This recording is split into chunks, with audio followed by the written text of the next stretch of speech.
Welcome, ladies and gentlemen, to another episode of Reality Check Media, news, talk, and information.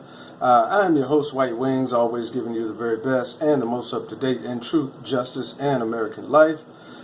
Today we're going to talk about, do we live in two different Americas? Do we live in two different Americas? One black, one white?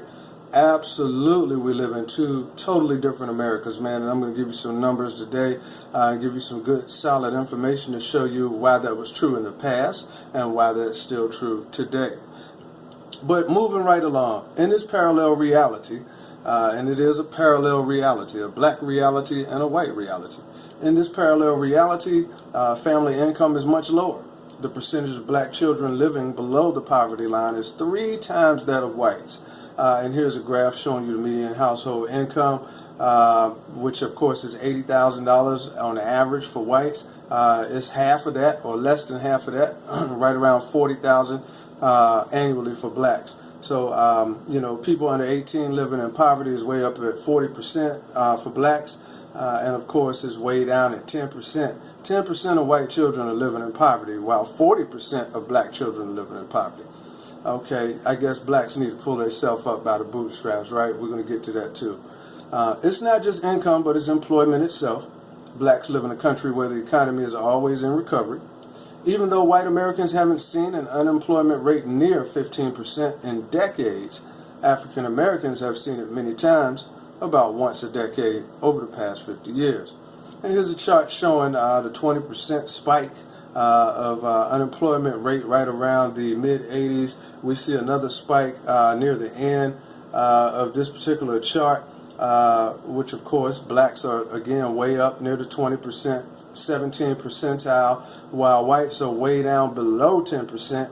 And that's even 2010, 2012 era of time. And if you come all the way out to 2020, around 12, 13% for whites, and blacks are right around 18, 19%. So it's like a 5 percentile, 10 percentile spread there, and that's been consistent ever since 1974 according to this graph. And this graph is of course coming from the Bureau of Labor Statistics and also the Federal Reserve Bank. So, very, very reputable sources of information. And this is still going on to this day. One form of discrimination believed to have cascading consequences is a practice known as redlining. From the 1930s to the late 1960s, areas with sizable black populations were marked with red ink on maps, physically, used by banks to determine who was eligible to get loans. It was often impossible for residents of those areas to secure home mortgages. If they got loans, the interest rates could be prohibitive. That means they should be stopped. They shouldn't even be allowed to be legal. That's how high and how unfair and unreasonable and how impossible the interest rates are as far as to being able to execute over time a successful payoff and a successful exit strategy for that loan is incredibly elusive when you're redlining like that with these crazy interest rates. Again, which is still going on today. It was often impossible for residents of those areas to secure home mortgages, and if they got loans, the interest rates could be prohibitive. The practice was banned more than 50 years ago, but a 2018 study found that 3 out of 4 neighborhoods redlined 80 years ago. They still continue to struggle economically today. But again, the past history of your ancestors has nothing to do with the opportunity that blacks supposedly have now. I understand. You do have an opportunity if you can sing, dance, play a basketball, throw a football, that type of stuff. Of course, there's an opportunity there for you because obviously people can see that capital can be generated off of you, and you can be given a mere minute fraction of that, and you'll be satisfied because most blacks come from a struggle environment anyway. Home ownership is directly linked to wealth, and for centuries blacks were essentially blocked from it. Underpaid or unable to buy a home, as a large part of the black community remains unable to gain access to the main way that whites have achieved wealth and middle class stability, which of course is home ownership, man. Extension of credit, man. Inclusion with the credit system. As a result, the net worth of white households is now 10 times greater than that of black households. This doesn't make any sense at all. Now, home ownership rate is hovering around 80% from 1994 to 2018, hovering around 80% for whites, hovering around 40% for blacks. That means for every 2 houses that a white family buys, a black is lucky if he can buy 1 house. And of course, that's not going to be in the area of his or her choosing. The median net worth of a white family, this is back in 2016, is hovering around $171,000. That's the net worth. While in the same 2016, the net worth of the average black household is $17,150. $171,000, $17,150. Absolutely ridiculous. Now, the source for this is the United States Census, is also the Federal Reserve Bank, and the 2016 Survey of Consumer Finances. It just goes on and on and on and on. Another thing too, man, about the home ownership deal, man, that's still going on to this day, man. It hasn't stopped, man. Let's check out a clip.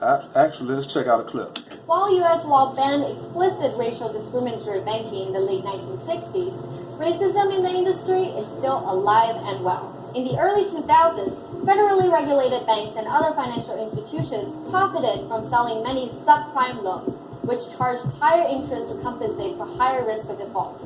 Many were designed to make repayments difficult or impossible. These toxic loans were purposely peddled to black neighborhoods. In one lawsuit filed by the city of Memphis, Wells Fargo Bank officials testified that employees referred to minority customers as mud people and subprime loans as ghetto loans. And data shows discrimination in lending was based on race, not economic status. All right, so as you see, it's still going on, man, in society to this day. And it is a tragedy. I don't know why people want to stop it. I don't know why government officials look at it. Well, actually, I do know why. They won't stop it because they participate in it. They're for it. They do it consciously. They do it intentionally. And they're the leaders of the people who vote for them. So you can only do what your leadership does. If your leadership sets those trends and sets those values, even if those values are unrighteous values, even if those values are negative values, even if those values are hurtful values, nonetheless, people still follow their leaders. It's like the old saying, follow the leader. It is what it is. So in addition to growing up poor without access to mortgages and equal educations, black children are also more likely to be arrested. Even though there's been an improvement in the past few decades, the trend still persists. Incarceration rates of African Americans in general remain 5 to 6 times greater than that of white Americans. Black people are about 12% of the U.S. population, but 1/3 of the inmate population. Let me say that again. Black people are about 12% of the United States total population, 300 million people. We make up about 12% of that, and 1/3 of the total collective inmate population, 1/3 of the whole inmate population is blacks, but yet blacks only make up 12% of the total population in the entire U.S. And there's nothing wrong with that, according to these officials. Let them tell it. Per 100,000 people, arrest of minors ages 10 to 17 in 2000, from 2000 to 2018. As you can see, there's a huge gap there between white and black. And the same thing with the adult incarceration rate. That's just extremely huge. This chart is from the Department of Justice, and it's spread in, of course, for the adult chart, we're looking at 2008 all the way to 2018. So it's ridiculous, man. The long list of discrepancies comes together on fatal encounters with the police. Blacks are killed by the police at more than twice the rate of whites. Out of black people that's killed by the police, 31 people per 1 million black people get killed by the police, whereas 13 people per 1 million whites get killed by police. It's just like the dude who was just shot those people at the protest and was able to walk right up on armed police officers in a state of emergency. All the lights on, a cluster of police cruisers and all that. This guy can just walk up on them after firing shots just fired. This guy can walk right up on him because he's a white dude. He can walk up on him with an AR-15 strapped across his chest, and not one shot fired, no attention given to him on the loudspeaker, none of that nature. So anyway, that's what we're dealing with here. Again, I don't want to stress stretch this video out, man. So I'm gonna just go ahead and let it go with that last chart. And obviously that chart is the source of that is the Washington Post database of police shootings since 2015. I think the bottom line is quite clear. Here's how the numbers add up. Whites live in one America and blacks live in the other. And from somebody, you know, who you may be able to identify with, let's go ahead and close out with what he has to say about the whole issue. Politics is based on the lie that they actually care about you.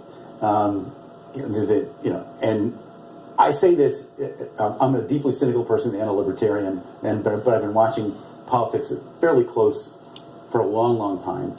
And they say, right, nobody in Washington cares about you. I don't care which side of the aisle or what. They don't care about you. They care about keeping in office, having whatever perks and powers involved in that, and they care about winning. And especially today in America, winning is much more important to everybody than ever advancing any particular agenda or ideology. Certainly, helping people is way down the list, because you could argue any given issue, both sides can tell you why it will help you to do what they want you to do. But in the end, I don't believe that's what they are trying to do. The higher you rise in politics, the less likely it is you're actually trying to help anybody but yourself and your immediate, cohort. All right, man, so I'm going to leave you with that, man. It's your boy White Wings once again. We need to do better as a country. America, we can certainly do much better than this. We need to pursue peace. We need to pursue unity. And we need to pursue economic inclusion for all people. I'm your boy White Wings. Until next time, peace.